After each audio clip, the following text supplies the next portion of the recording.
এই good Friday পুণ্য শুক্রবার আমরা পবিত্রভাবে পালন করি। ক্রুশের পথ প্রার্থনা দিয়ে এই দিনটা আমরা কাটাই। এর জন্য আমরা একসঙ্গে এখানে মিলেছি। যান, ওখানে প্রার্থনা হবে। ক্রুশ কষ্টে উত্তমদের প্রতি তার অনিশেষ করুণা, তেমনি ভাবে আমরাও পরস্পরের প্রতি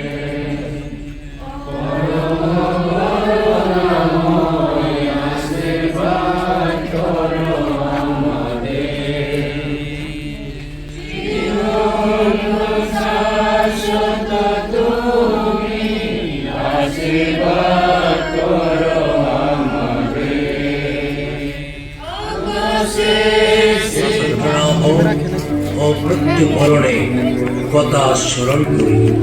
তাই আমরা আজ বিভিন্ন গ্রামের ভক্তগণ মিলিত হয়ে প্যারিস ভিত্তিক মৃত্যুর 2000 বছর আগে আমাদের পাপের প্রায়শ্চিত্তের জন্য প্রভু যীশু খ্রিস্ট কালভারি পাহাড়ে ক্রুশের উপরে তার নিজের প্রাণ বিসর্জন দিলেন। প্রভুর এই ক্রুশ মৃত্যু ও প্রাণ বিসর্জন এক ঐতিহাসিক ঘটনা হয়ে ধর্মপত্রে 1 অধ্যায় 24 পদে সাধু পৌল বলেন, যে দুঃখ কষ্ট ভোগ করেছি তাতে আমি, কিন্তু আজ খ্রিস্ট আর নিবেছেন। 40 দিন ধরে গত বুধবার থেকে যন্ত্রণা ভোগের সঙ্গে যুদ্ধ করেছে, কিন্তু কখনো তাই আমরা যেন যিশুর হাত ধরে সেই পথে চলতে পারি।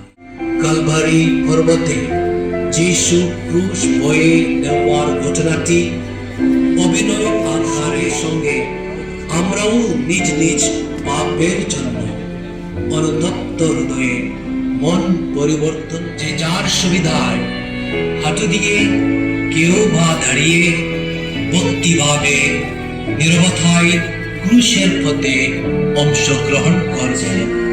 যদি সত্যিকারে যিশুর মরণ যন্ত্রণার কথা ভেবে দুঃখ করে, যদি তার অংশীদার হতে চান, তার ভক্তি প্রদর্শন ও পাপের প্রায়শ্চিত্তের উদ্দেশ্য লক্ষ্য রেখে যিশু দুঃখের ক্রুশের পথ শুরু করি।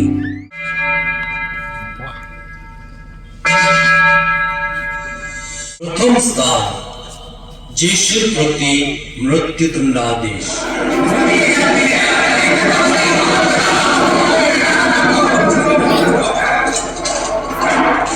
আপনারা কাছে যান একটু।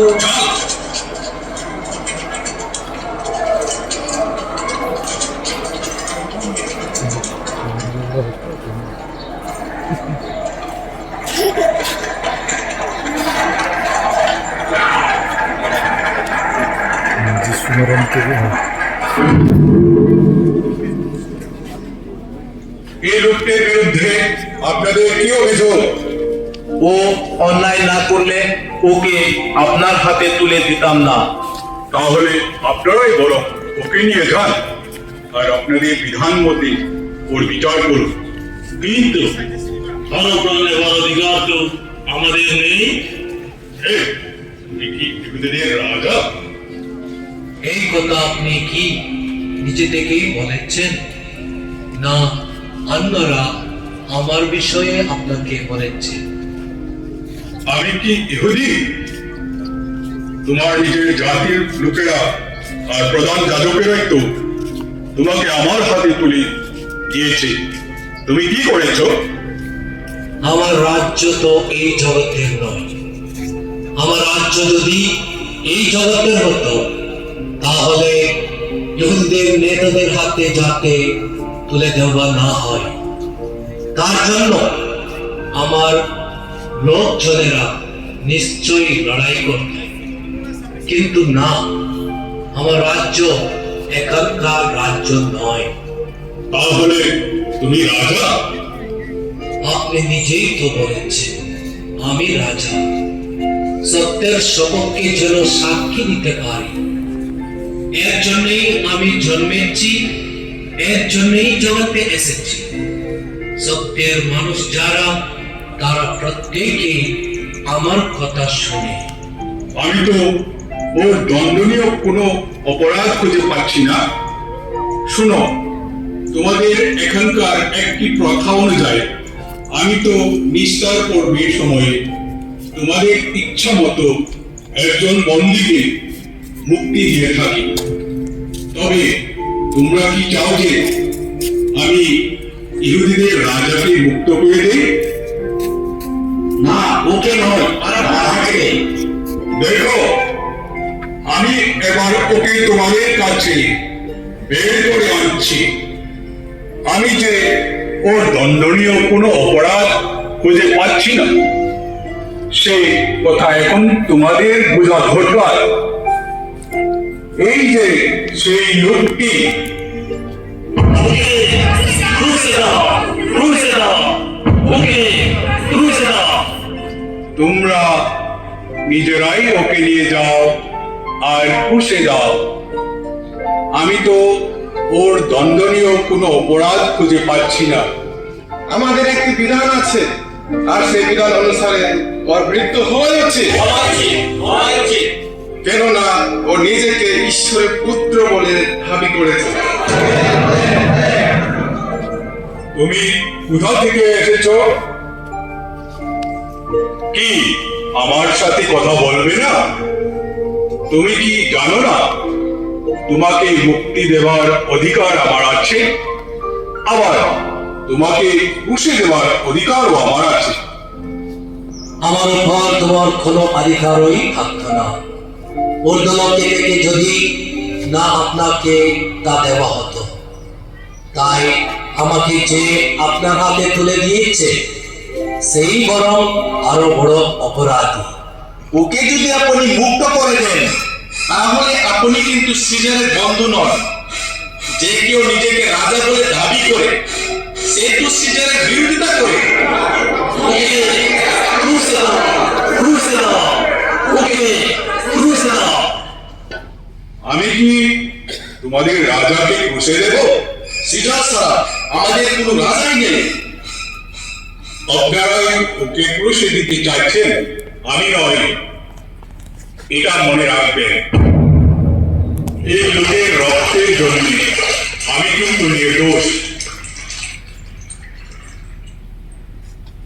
তোমরাই ওকে নিয়ে যাও আর পুষে দাও। ওর রক্তপাতের ব্যাপারে আমরা আর আমাদের সন্তানেরা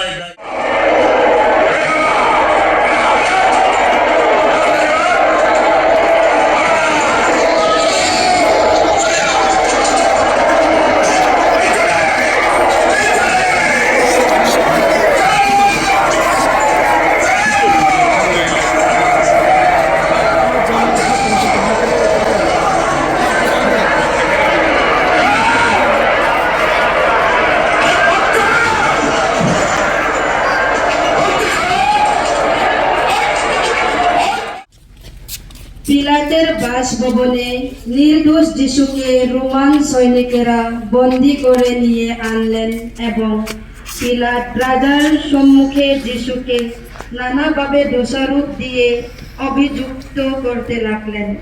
তাহাতে পিলাত যিশুর বিচার করলেন বটে, কিন্তু যিশুর কোনো দোষ খুঁজে পেলেন না।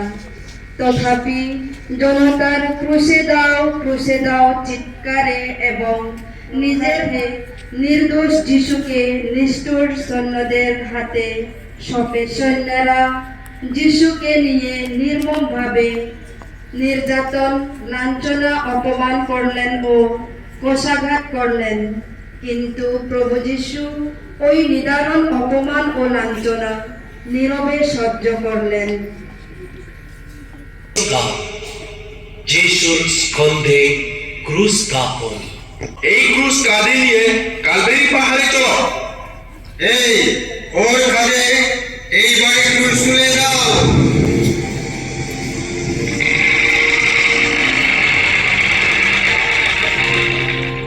কি মজা! হা হা হা হা হা। এই এখন ওর মাথায়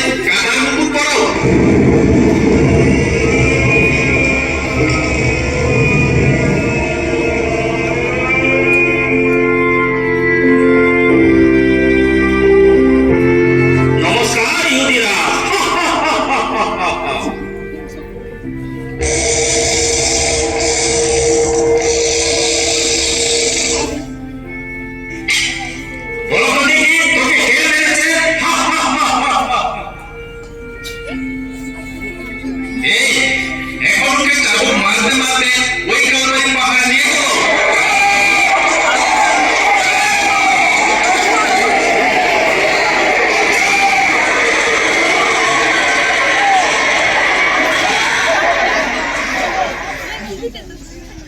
আমার পাপের বোঝা যিশুর ক্রুশকে আরো ভারী করেছে।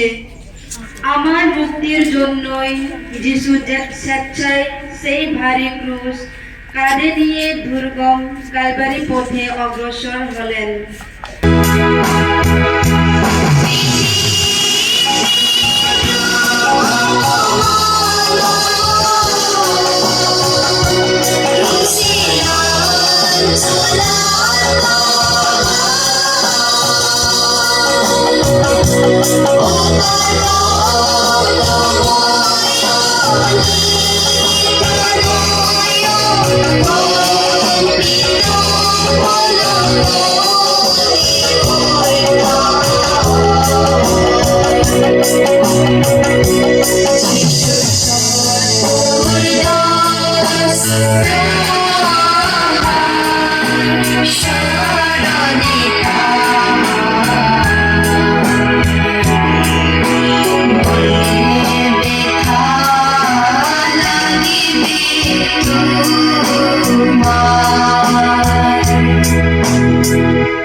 তৃতীয় স্থান, ক্রুশের ভারে যিশুর প্রথম পতন।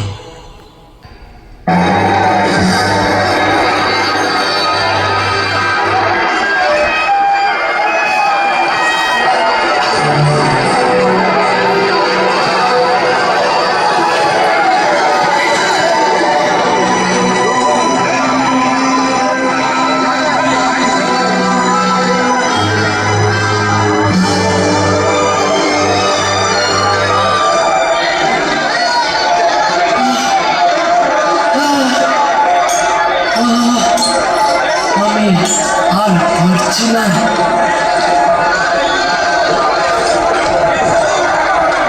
এই উঠো, তুমি নাকি ঈশ্বরের পুত্র? তাহলে কেন দুর্বল হয়ে পড়েছ? উঠো।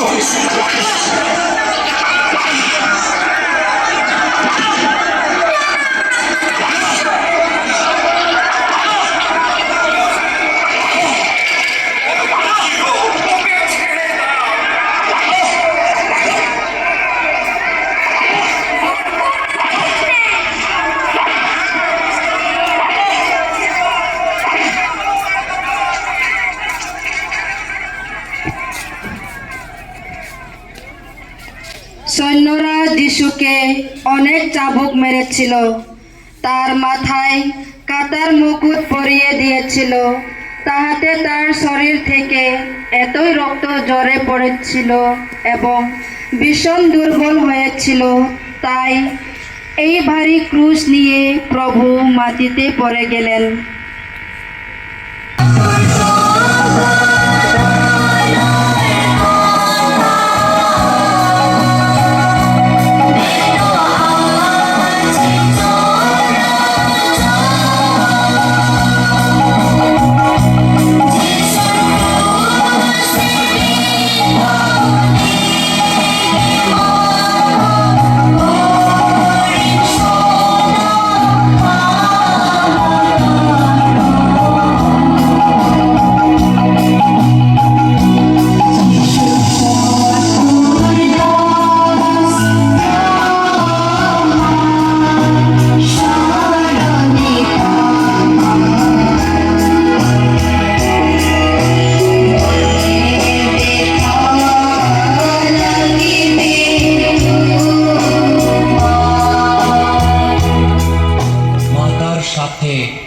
যিশুর সাক্ষাৎ।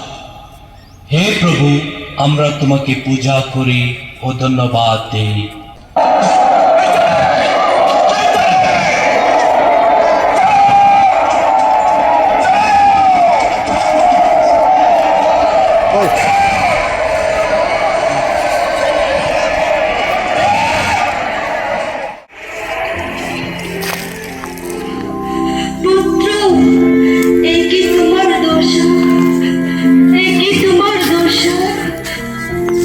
চলো তাড়াতাড়ি চলো।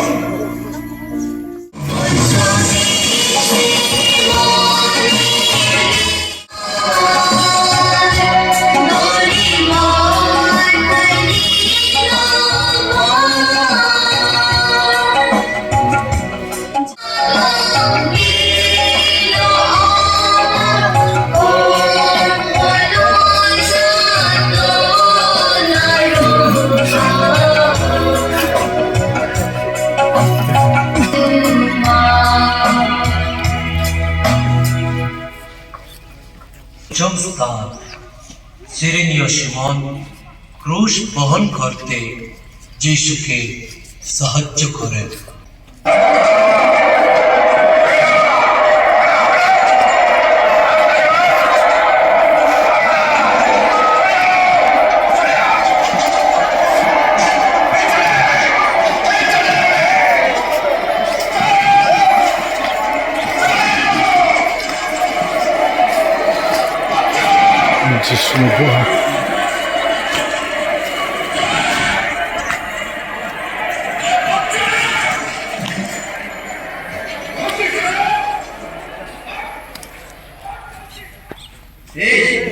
ওই লোকটিকে ধরে আনো।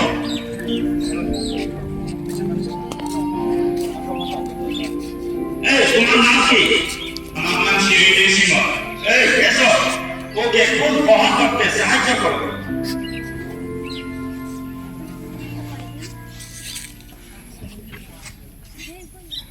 যিশুর সকলরা ভয় পেল যে ক্যালভারিতে পৌঁছার আগেই যিশু মারা যাবেন, তাতে তারা তাকে ক্রুশবিদ্ধ করার নিষ্ঠুর আনন্দ থেকে বঞ্চিত হবে। সেই জন্য তারা শিমন নামে এক অজ্ঞাত ব্যক্তিকে ক্রুশ বহনে বাধ্য করল। প্রিয় ভাই ও বোনেরা, যে ব্যক্তি কখনো যিশুকে দেখেননি তবু যিশুকে ক্রুশ বহনে সাহায্য করতে পেরে কতই না ধন্য তিনি। প্রিয়জনেরা, হে যিশু, তোমার মুখখানি পড়বে কেমন সূচি ছিল। এখন লোকে ও রক্তে তা বিহীন হয়েছে। হে প্রিয় যিশু, পূর্বে তোমার মুখখানি কেমন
সপ্তম স্থান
আমি আর পারছি না।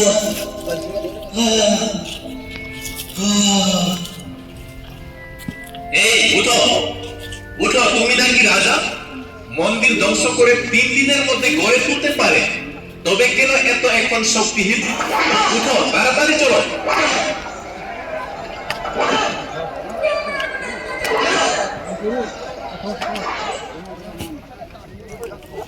ভারী ক্রুশ বহন করতে অক্ষম হয়ে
অষ্টম স্থান। এই তোমার দোষা।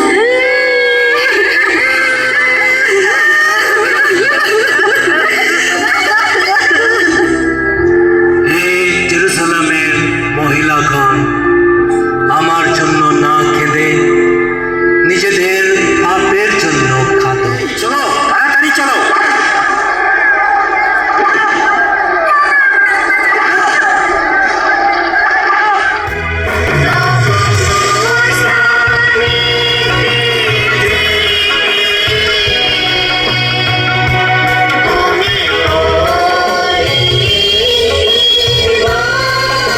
নবম স্থান, যিশুর তৃতীয় পতন। হে প্রভু, আমরা তোমাকে পূজা করি ও ধন্যবাদ দেই।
আমি আর পারছি না।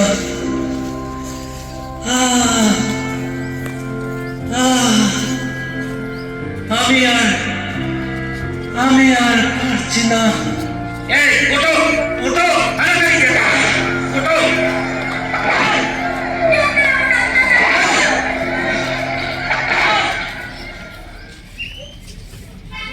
যিশুর শরীরে আর শক্তি নেই। তিনি চলতে চলতে যাচ্ছেন, শেষে আবার মাটিতে পড়ে গেলেন। এই পতনে যিশুর খুব কষ্ট হয়।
দেহ থেকে পোশাক খুলে নেওয়া হলো।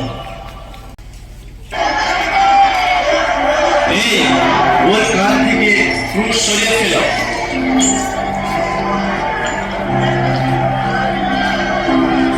এখন ওর দেহ থেকে জামা কাপড় খুলে ফেলো।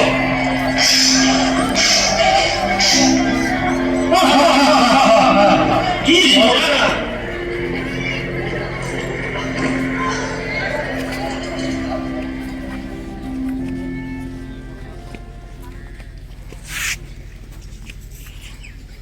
সৈন্যেরা যিশুর ক্ষত বিক্ষত দেহ দেখে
একাদশ স্থান, যিশুকে ক্রুশে বিদ্ধ করা হলো। হে প্রভু, আমরা তোমাকে পূজা করি ও ধন্যবাদ দিই। এই তাকে এখন ক্রুশের উপর রেখে তার হাত ও পা পেরেক দিয়ে বিদ্ধ করো।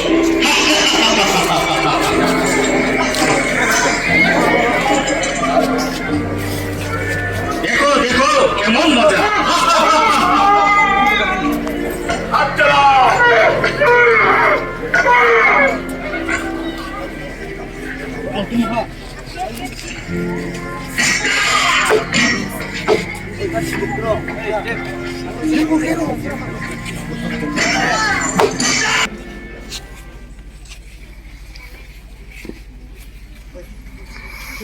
সৈন্যেরা যিশুর ভগ্ন ও রক্তাক্ত দেহটি ক্রুশে সাহিত্য করে লোহার কাঁটা দিয়ে তার পবিত্র হাত বিদ্ধ করল। এতে প্রভুর কি নিদারুণ যন্ত্রণা ভোগ করতে হলো। এখন এসো, সবাই মিলে ক্রুশ উঠাই। চলো চলো। ইহুদিদের রাজা, ইহুদিদের রাজা, ইহুদিদের রাজা, ইহুদিদের রাজা।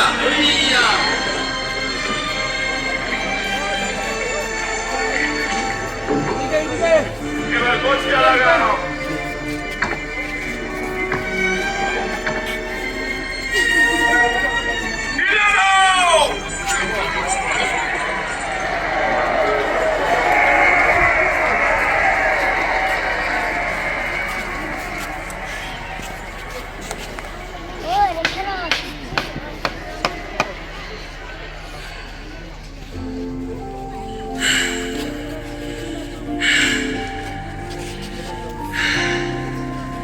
পিতা, এদের ক্ষমা করো, এরা যে কি করছে তা জানে না।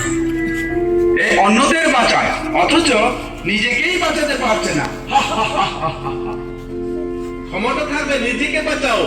ক্রুশ থেকে নেমে এসো, এবার একটি অলৌকিক কাজ করে দেখাও।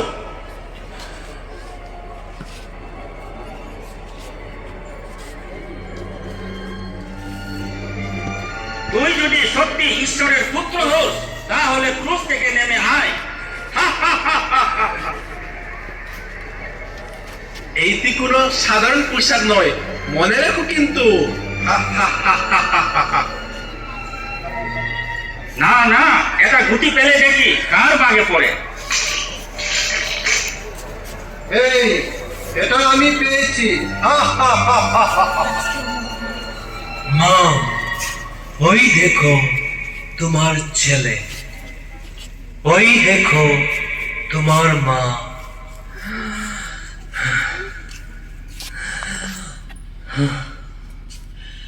আমার তেষ্টা পেয়েছে।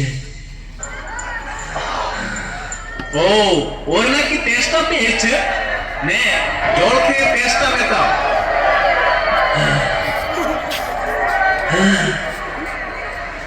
সমস্তই সমাপ্ত হলো।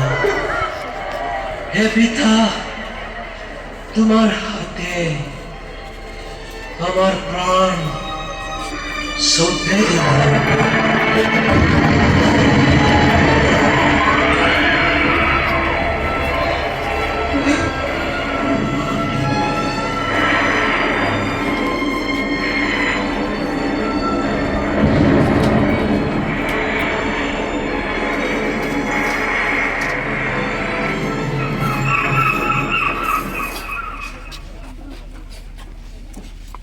আমাদের মুক্তি দিতে এইভাবে ক্রুশে 3 ঘন্টা লম্বমান হয়ে অনেক যন্ত্রণা ভোগ করে শেষে প্রাণ ত্যাগ করলেন। আমাদিগকে চিরোত্তরের মৃত্যু হাত থেকে রক্ষা করতেই তিনি মৃত্যুবরণ করলেন। পাপীকে চুম্বন করার জন্য তার মাথা নত হয়েছে এবং আমাদেরকে আলিঙ্গন করার জন্য 2 হাত প্রসারিত করেছে। ঠিক সেই সময়ে সূর্য হঠাৎ মিলিয়ে গিয়ে সমস্ত পৃথিবী অন্ধকার ছেয়ে গেল। বেলা 3 গতিকা পর্যন্ত অন্ধকারই রইল। দেহস্থান যিশুর মৃত্যুদেহ ক্রুশ থেকে নামানো হলো। হে প্রভু, আমরা তোমাকে পূজা করি ও ধন্যবাদ দেই, কারণ তুমি তোমার পবিত্র ক্রুশ দ্বারা জগতের পরিত্রাণ সাধন করেছেন।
মাতা মারিয়া তার আদরের পুত্রের ম্লান রক্তাক্ত ও প্রাণহীন দেহ তুলে নিয়ে অতল শোক সাগরে নিমগ্ন হলেন। চতুর্দশ স্থল যিশুর সমাধি।